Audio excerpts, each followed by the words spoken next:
Fantasy football today on CBS Local Sports. Nick Kostos, Jamey, Eisenberg, and Dave Richards starts and sits for week number 9, starting at the quarterback position. Dave, you are firing up Cowboys rookie Dak Prescott. Look at what he's done over the last 5 games. 21 or more fantasy points in 4 of them, and he's taking on the Cleveland Browns. All the quarterbacks, except for one, has put up at least 20 fantasy points on those Browns. Dak's going to have a great game. Yeah, I think you're right, and I think he's going to be better than Matthew Stafford, who's been struggling coming into this game.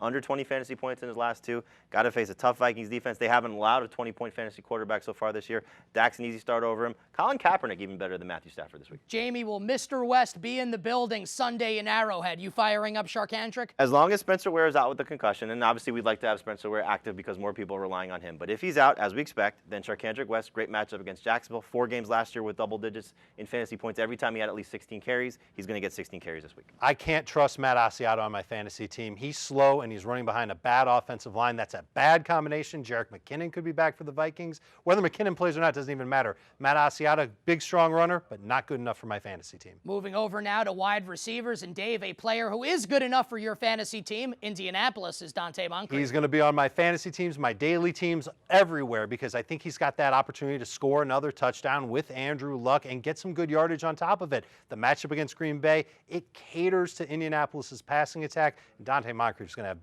big numbers, so start him up. One guy who has been fantastic is Amari Cooper. One guy who will struggle this week is Amari Cooper. That Denver secondary is clearly the best in the NFL, and they will do a great job eliminating both Cooper and Michael Crabtree, especially if Aqib Talib plays. If Aqib Talib is out, that will help Crabtree, not necessarily Cooper. Cooper, a guy more of a third receiver this week than a must-start option. Tight ends now. Jamey, the Vikings making a switch at offensive coordinator. Will that benefit Kyle Rudolph? You have a new coordinator who was the former tight end coach. You have a matchup this week that's so good for tight ends because the Lions, 8 games so far this season, 6 tight ends have scored against them in those 8 games. So I think you look at it as this is a great situation for Rudolph, who's been at his best when Sam Bradford's leaned on him. You figure that would be the case this week. And you can't start Julius Thomas. Tough matchup for him against Kansas City, and he's become very touchdown dependent. He's not going to score on the Chiefs, so get him out of your lineup. Those were your starts and sits for week number 9. For Dave Richard and Jamey Eisenberg, I'm Nick Kostos. You've been watching Fantasy Football Today on CBS Local Sports.